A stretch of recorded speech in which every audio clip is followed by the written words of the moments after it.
Chilli powder, ಸಖತ್ ಖಾರ, ಬಣ್ಣ ಮತ್ತು ರುಚಿ. ಆಚಿ ಚಿಲ್ಲಿ ಪೌಡರ್. ಇನ್ನು RSS ಏನು ಅನ್ನೋದಕ್ಕೆ ನಾನು ಉತ್ತರ ಕೊಡಬೇಕಾ ಅಂತ ಪ್ರಿಯಾಂಕ್ ಖರ್ಗೆ ಹೇಳಿದ್ದಾರೆ. ಉತ್ತರ ಇಲ್ಲಿಯೇ ಸಿಕ್ಕಿದೆಯಲ್ಲ, ಆ ವಿಡಿಯೋದಲ್ಲೇ ಉತ್ತರ ಸಿಕ್ಕಿದೆಯಲ್ಲ. ಹಾಲಿ ಮಾಜಿ ಸಂಸದರು ಏನೆಲ್ಲ ಮಾತನಾಡಿದ್ದಾರೆ, ಅದಕ್ಕೆ ಕ್ಷಮೆ ಕೇಳ್ತಾರ ನನಗೆ ಅಂತ ಪ್ರಶ್ನೆ ಮಾಡಿದ್ದಾರೆ. ಇನ್ನಷ್ಟು ಬೆದರಿಕೆ ಕರೆಗಳು ಜಾಸ್ತಿ ಮಾಡ್ತಾರ. ಹಾಗಾದ್ರೆ 100 ನಂಬರ್ ಮೇಲ್ಗಳು ಕೂಡ ಕೊಡಬಹುದು. 100 ನಂಬರ್ಗಳು ಏನು ಇರ್ತವೆ ಅದರ ಮೇಲೆ ದೂರು ಕೊಡಬಹುದು. ಆದರೆ ಆ 100 ವ್ಯಕ್ತಿಗಳನ್ನು ಕಲುಷಿತ ಮಾಡಿದ್ಯಾರು? ನನ್ನ ಹೋರಾಟ ವ್ಯಕ್ತಿಗಳ ಮೇಲೆ ವೈಯಕ್ತಿಕ ಅಲ್ಲ, ನನ್ನ ಹೋರಾಟ RSS ತತ್ವ ಸಿದ್ಧಾಂತದ ವಿರುದ್ಧ ಅಂತ ಮಾತನಾಡಿದ್ದಾರೆ. RSS ನಲ್ಲಿ ಏನು ಕಲಿಸ್ತಾರೆ, BJP ಅವ್ರು ಏನು ಕಲಿತಾರೆ, ಅದಕ್ಕೆ ಉತ್ತರ ನಾನು ಕೊಡಬೇಕಾ? ಇಲ್ಲೇ ಸಿಕ್ಕಿದೆ ಅಲ್ಲ, ಅವರೆಲ್ಲ ಮಾಜಿ ಸಂಸದರು, ಹಾಲಿ ಶಾಸಕರು ಎಲ್ಲರೂ ಮಾತಾಡ್ತಾ ಇದ್ರಲ್ಲ, ಇದಕ್ಕೇನಂತಾರೆ? ಅವ್ರು ಬಂದು ಕ್ಷಮೆ ಕೇಳ್ತಾರಾ ನನಗೆ ಈಗ, ಅಥವಾ ಇನ್ನೂ ಜಾಸ್ತಿ ಮಾಡಿಸ್ತಾರ? ನನ್ನ ಫೋನೇ ಸ್ವಿಚ್ ಆಫ್ ಮಾಡಿಬಿಟ್ಟಿದ್ದೀನಿ. ಈಗ ನಾನು ಅದನ್ನು ಬರ್ದಿದ್ದೀನಲ್ಲ, ಕಂಪ್ಲೇಂಟ್ ಕೊಟ್ಟರೆ ಅವನ ಮೇಲೆ ಹ್ಯಾರಾಸ್ಮೆಂಟ್ ಆಗುತ್ತೆ.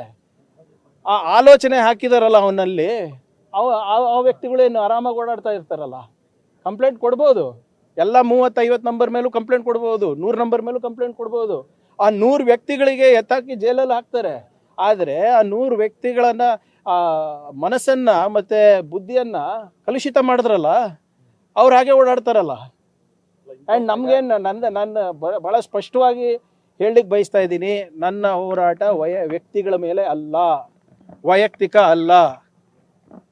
ಆ ತತ್ವ ಸಿದ್ಧಾಂತ ವಿರುದ್ಧ ಇದ್ದೀನಿ ನಾನು. ಆಮೇಲೆ ಪದೇ ಪದೇ ನಾನು ಲೀಗಲ್ ಆಗಿ. ಇನ್ನು RSS ನಿರ್ಬಂಧ ವಿಚಾರದಲ್ಲಿ ಬಿಜೆಪಿಯವರಿಗೆ ಯಾಕಿಷ್ಟೊಂದು ಅರ್ಜೆಂಟು ಅಂತ ಪ್ರಶ್ನೆ ಮಾಡಿದ್ದಾರೆ.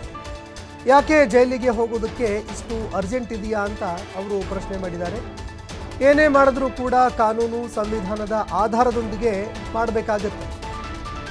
RSS ಬ್ಯಾನ್ ಮಾಡಬೇಕು ಅಂತ ನಾನು ಹೇಳಿಲ್ಲ, ಇಡೀ ಸಂಘಟನೆಯನ್ನು ಬ್ಯಾನ್ ಮಾಡಬೇಕು ಅಂತ ನಾನು ಎಲ್ಲೂ ಹೇಳಿಲ್ಲ. ಸರ್ಕಾರಿ ಸ್ಥಳಗಳಲ್ಲಿ ನಿರ್ಬಂಧ ವಿಧಿಸಬೇಕು ಅಂತ ನಾನು ಪತ್ರ ಬರೆದಿದ್ದೀನಿ.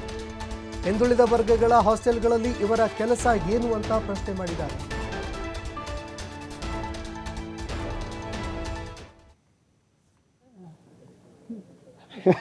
ಜೈಲಿಗೆ ಹೋಗೋಕ್ಕೆ ಯಾಕೆ ಅಷ್ಟು ಅರ್ಜೆಂಟ್ ಇದೆ ಇವರಿಗೆಲ್ಲ?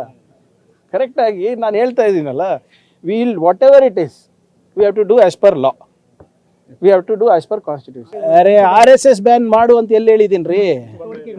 ಚಟುವಟಿಕೆಗಳು ಗೌರ್ಮೆಂಟ್ ಪ್ರಮೈಸಸ್ನಲ್ಲಿ ನಿಷೇಧ ಮಾಡಿ ಅಂತ ಹೇಳಿದ್ದೀನಿ. ಮಾಡಬಾರ್ದಾ? ಮಕ್ಕಳು ಎಲ್ಲೋ ಈಗ ನಮ್ಮ social welfare hostel, backward hostel, ಏನ್ರಿ ಕೆಲಸ ಇವ್ರದ್ದು ಅಲ್ಲಿ? ಏನಕ್ಕೆ ಕಳಿಸ್ತಾ ಇದ್ದಾರೆ ಮಕ್ಕಳಿಗೆ ಹಾಸ್ಟೆಲ್ಗಳಿಗೆ? ಏನು ಕೆಲಸ ಇವ್ರದಲ್ಲಿ? ಶಾಖೆ ನಡೆಸ್ಬೇಕಾದ್ರೆ ನಡೆಸಲಿ, ಅವ್ರವ್ರ ಮನೆಗಳಲ್ಲಿ ನಡೆಸಲಿ. ಮಾದ್ರಾಸಗಳು ಕೂಡ ಹಿಂಗೆ ಮಾಡಿದ್ರೆ ಅವರಿಗೂ ನಾವು ನಿಷೇಧ ಹಾಕ್ಬೇಕಾಗ್ತದೆ. ಯಾರೇ ಇರಲಿ, ನಾನು ಹೇಳಿದ್ದೀನಲ್ಲ, ಯಾವುದೇ ಒಂದು ಧರ್ಮದ ಪ್ರಶ್ನೆ ಅಲ್ಲ ಇದು.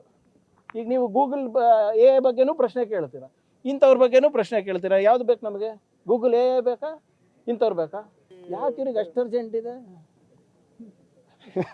ಜೈಲಿಗೆ ಹೋಗೋಕ್ಕೆ ಯಾಕೆ ಅಷ್ಟು ಅರ್ಜೆಂಟ್ ಇದೆ ಇವ್ರಿಗೆಲ್ಲ?